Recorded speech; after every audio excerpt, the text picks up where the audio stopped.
Hello everyone, welcome to Almighty Tricks. So in the last class, we have discussed on time complexity and space complexity, and we got to know how we can find time complexity and space complexity. And today's class, we'll be discussing on array. Okay, we'll be discussing on array. So in this array chapter, we are going to discuss we will discuss carry forward concept, then prefix sum concept. Then we will be discussing on like contribution technique,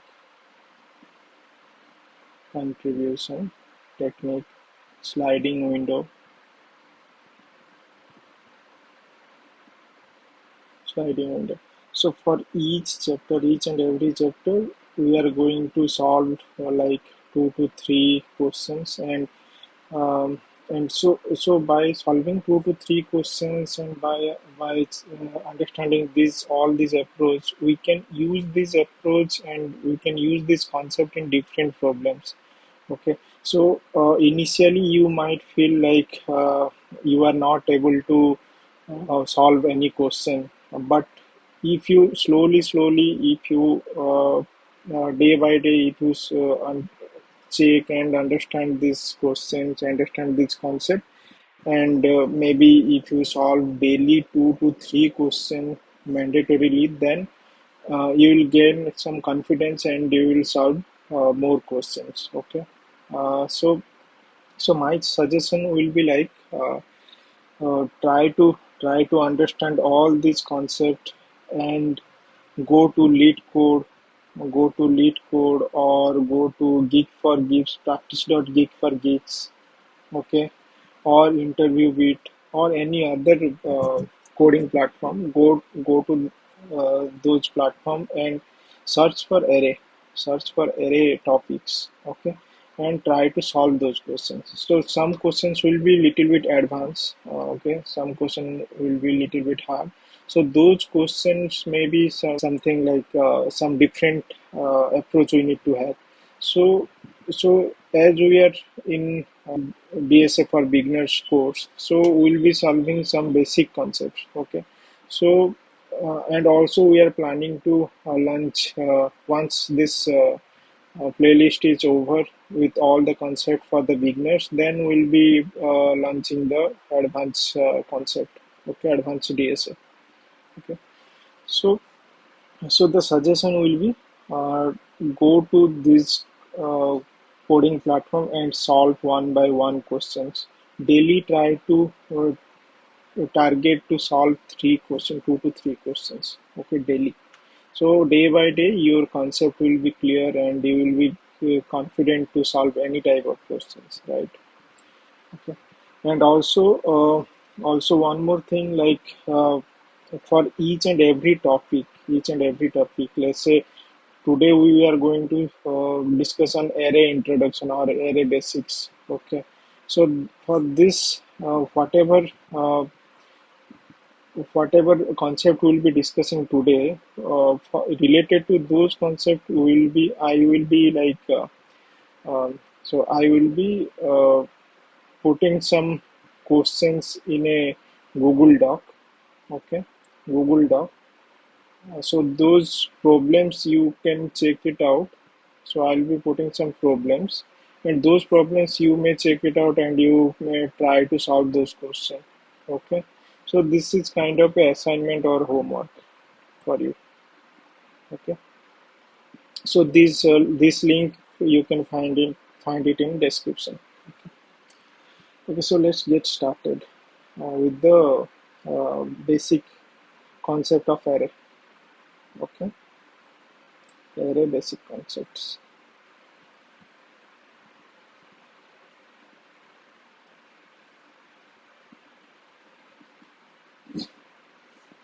Array basics or array introduction. Okay, so tell me one thing. What do you mean by array? So array is like this is the list of homogeneous item.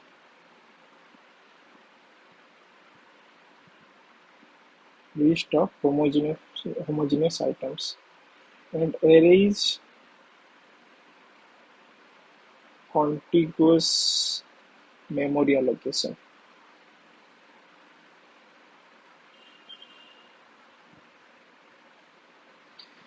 Okay, now understand this 2 point. What is the meaning of these two? So um, what is the meaning of homogeneous items? What is the meaning of homogeneous? Say I have one array. Okay, sorry for my handwriting. Okay, I have one array.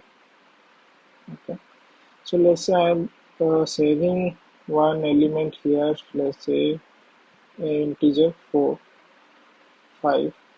Here I am saving one character a, and here I am saving as 2. Okay, then 2, 3. Okay, now if you observe one thing, we are saving here as a number. This cell we are saving number, this cell we are saving number, here we are saving number, here also we are saving number. But if you check, here we are not saving number, here also we are not saving number, here we are saving as a character, here we are saving as boolean. Okay, so homogeneous means the array should contain same type of data. Like if I have this array, right?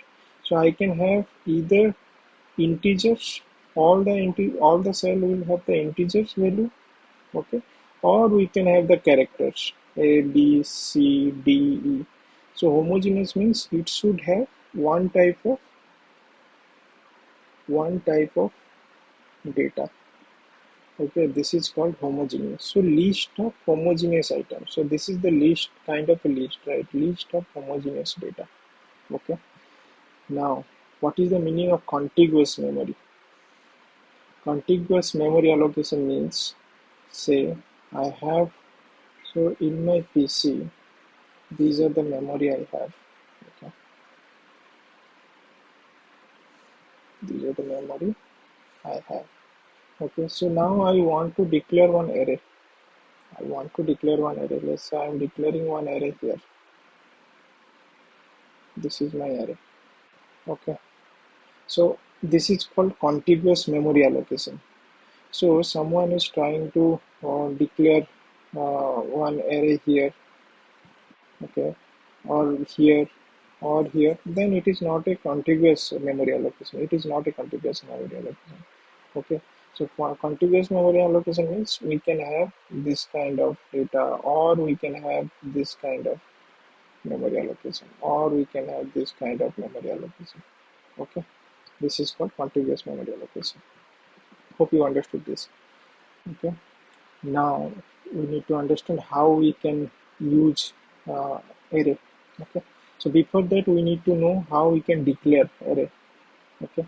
So array we can declare the syntax in Java. So it just check your language how we can declare array. So I am uh, explaining this syntax based on the Java syntax. Okay. So we can have int here, the variable name, okay, then new int, okay. Here will be the size of the array, okay, size of the array. So this size can be 4, can be 5, can be 6, can be 0, can be 1, anything. Okay, this is the size. And also in the array, the size is constant, size we cannot change. Okay, fixed size. This is called fixed size. Fixed size. Okay, got it. Now, hope you understood this approach, understood this syntax. Okay, now understood one more thing. Let's understand this one. Let's say I have one array A. Okay, I have some data. The array size is, let's say, size is 6. Okay, I have some data. So 1, 2, 3, 4, 5, and 6. Okay, now remember one thing, in array the starting index will be, it will start from 0th index. Okay, and end at size minus 1 index. Okay, so here I can write like this: 0 is starting index, size minus 1 means what? This is 6, 6 minus 1 means 5. Okay, 0, 1, 2, 3, 4, 5. So this one is my, starting index, start, and this is my ending index, end. Okay, hope you understood. Now let's say I will do some operation here. Say I want to get this cell value. I don't know this cell value, but I want to know this cell value. What is the value present in this cell? Okay. So what I will do, A of the index. These are called indexes. Okay. So this cell, third index cell I want to get. So A of 3 means what? So we'll go here and it will check A of 3 means what? This cell. So it will fetch this 4. Okay. You understood? So this, the time complexity of this operation will take big of one time. So it is constant time. Okay. Now, um, now let's start with some codes, some problems. So first problem we have, write a program to print array elements. Sorry for my handwriting. Okay, so what it means, so let's say I have one array. It is given like 2, 3, 7, 9, 10. Okay, so I need my output should be like this: 2, 3, 7, 9, 10. Okay, my output would be like this. So how we can solve this? The solution will be, so for this solution basically we need to know how we can traverse this array, traversal of this array, how we can traverse. Okay, so for this we need to have one for loop. For int I equals to 0, I less than, let's say this is a, and size let's say n is what? 5. Means 1, 2, 3, 4, 5. 0, 1, 2, 3, 4. So number of elements are 5. So I equals to 0, I less than n. Okay, then I plus plus. So I am using I less than n. Observe one thing, I am using I less than n. Okay, I am not using uh, I less than equals to n. So if you want to use I less than equals to, if you want to use, then you need to use n minus 1. Okay, this can be your, this can be your. Okay, anything is fine. So now what I'll do, I'll have the print statement. Okay, A of I indexes, right? We did this operation here, similar operation. Okay, we have the variable A. So A of I. Okay, then we'll close this. So it will print one by one element, 2, 3, 7, 9, 10.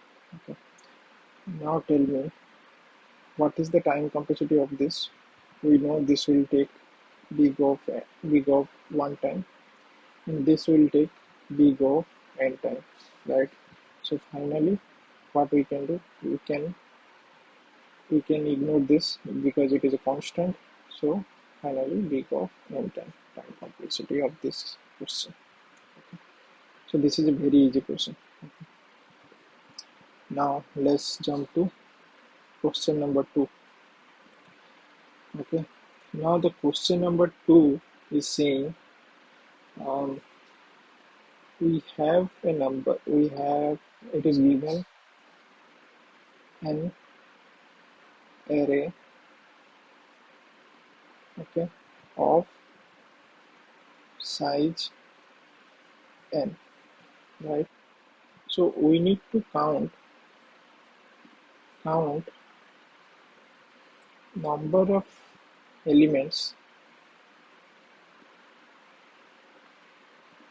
elements which are less than the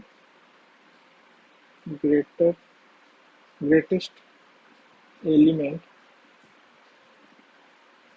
present in this array. Okay, so let's say input is given like this, a is given like this. We can have maybe 2, 1, 9, 8, 7, 9, 3. Okay, so size is what? And is array size is what? 1, 2, 3, 4, 5, 6, 7. 7. Size is 7. Okay. Now the output should be what in this array. What is the biggest number? So 9 is the biggest number, right? The occurrence is 2, right? So 9 is the biggest number. So it is saying that we need to count the number of elements which are less than the greatest element present in this array. So we need to count number of elements which are less than 9. Okay, so what are the numbers are less than 9? So 2, 1, 8, 7, 3. So total 5 number of elements are there which are less than 9. Okay, you understood this question? Okay, let's see the solution. Okay, solution will be very easy. Okay, so first of all the pseudocode will be, first of all we need to find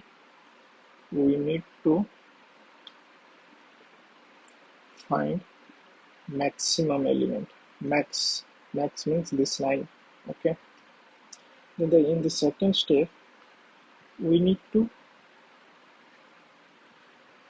find number of how many times it is present, how many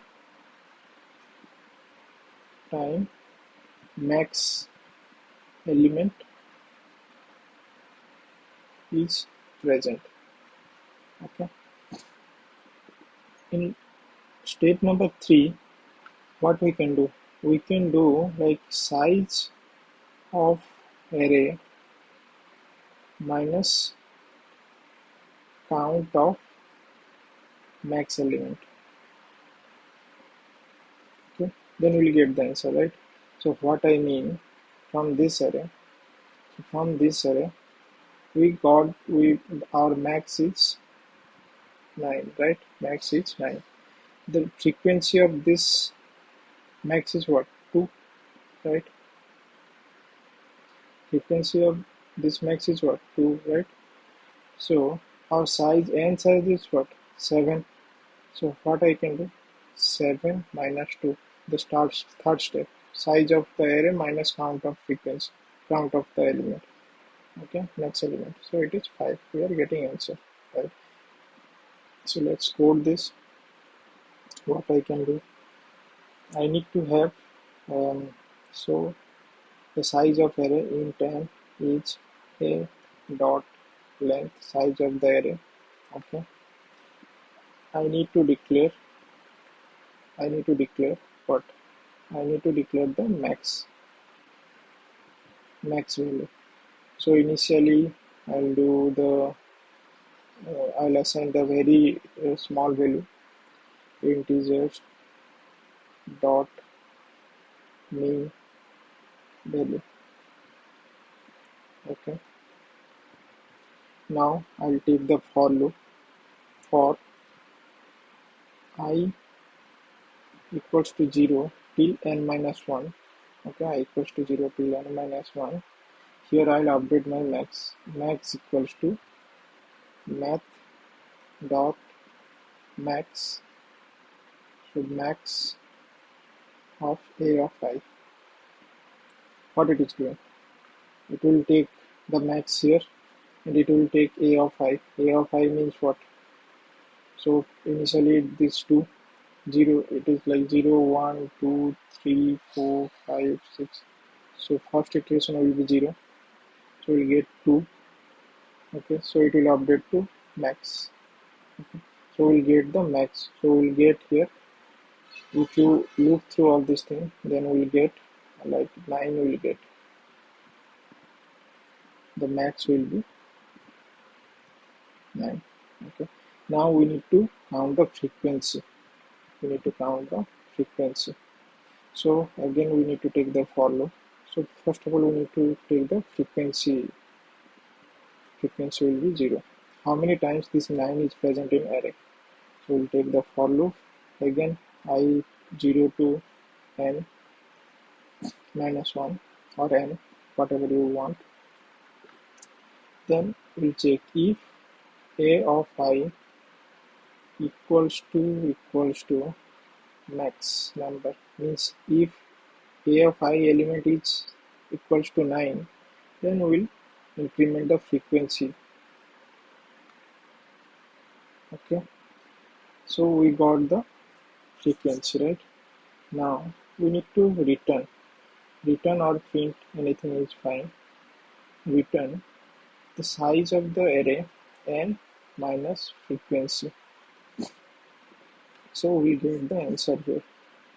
Okay, you understood this, right? If you have any doubt, maybe you can put your question in the comment box, then I'll answer those things. Okay. So let's check what is the time complexity we have now. So time complexity for this loop we have big of n times it will run, right? And this loop also it will take big of n time. Okay. Now what is the formula? N plus n. Okay, we can write like this, big of 2n, right? Then we can remove this constant. Okay, so we can have big of n. So the time complexity is big of n. Hope you understood this. Okay, now come to third question. So third question is saying it is given an array of size n. Okay, we need to count pairs which is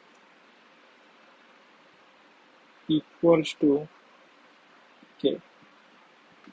Okay, it means we need to count the pairs, like let's say a of I is given plus a of j is given.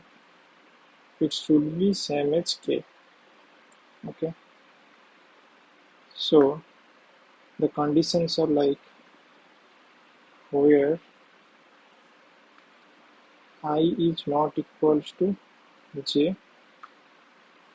Okay, I is not equals to j, and I and j are indexes.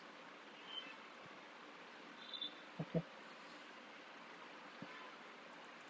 okay, so the input, let's say the input is a of array. Input is like this, let's say 2 minus 1 3 4 7 then 1. Okay, and k is also given as 10. So we need to check each and every element like which two pairs are giving the 10 result. By adding those things, which will give the 10. This is the addition, right? So if you see, this is index 0, 1, 2, 3, 4, and 5. So if I do one thing, if I do a of 2, a of 2 plus a of 4, okay, it means what? 3 plus 7, I'm getting 10, right? So the output will be 1, because any other pair will not give the uh, 10 count, okay? So output will be 1. Now let's check how we can solve this. Okay, so the solution, will be, whenever you are seeing any question with pairs, count pairs or question with pairs, that time first approach will be consider all pairs. Consider all pairs. How we can consider all pairs? Say my array size is 4. Let's say my array size is 4. Okay. Now I can write like this, right? 0, 0. It means what? This will be I. This will be j. I can write like this, right? So 0, 0, 0, 1, 0, 2, 0, 3. So n is 4. So I'll go till 3. Okay. Then here also I can write 1, 0, 1, 1, 1, 2, 1, 3. Okay. 2, 0, 2, 1, 2, 2, 2, 3. And 3, 0, 3, 1, 3, 2, 3, 3. Right? Let me. Okay. So it means what? It means what? 0, 1, 0, 0 is a pair, 0, 1 is a pair, 0, 2 is a pair, 0, 3 is a pair, 0, 4, 0, 5. Similarly, 1, 1, 1, 2, 1, 3, 1, 4, 1, 5, 2, 2, 2, 3, 2, 4, 2, 5, like that. It means this.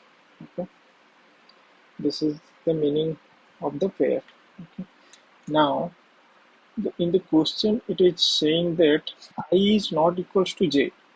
I is not equals to j. So here I is 0, j is 0. Okay, here 1, 1, I is 1, j is 1. So from here we can consider like we will not consider this thing, because in the question it is saying I is not equals to j. So we will not consider these elements. Okay. Now if you see here, 0, 1. 0 means 0 and 1. 0, 1 means what? A of 0, plus A of 1, right? Right? So it means what? 2 and minus 1. So 2 plus minus 1, right? Again this one, 1, 0. Okay? It means what? A of 1 plus A of 0. It means what? Same thing. So A of 1 what? Minus 1 and 2. So it will be minus 1 plus 2. Okay. So if you see, this element and this element are same. Similarly, this element also same. This element, all are same here. Okay. So what we can do here, so this is this part. Okay. So this part.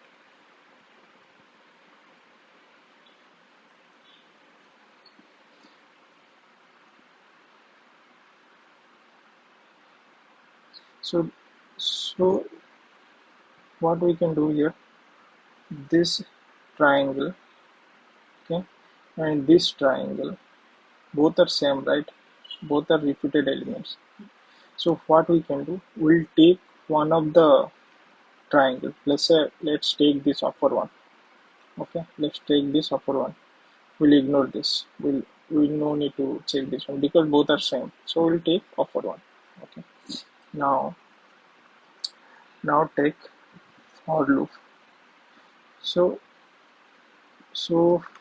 here we need to check 0 comma 1. So here we need to take 0 comma 1, 0 comma 2, 0 comma 3. Okay, 1 comma 2, 1 comma 3. So here 2 comma 3, right? So this is a row, this is a row, this is a row, right? This is a column, this is a column, this is a column, right? So we can do one thing, we can write one for loop to iterate this row. Okay, so we'll take for loop int I equals to 0, I less than n, the size of the array, then I plus plus. Okay, now if you see when I is 0, that time j is 1. So here this is I, right? This is I, this is j. When I is 0, that time j is 1. So what we can conclude here, so it will be for loop in j is equal to I plus 1. So when I is 0, that time j is I plus 1.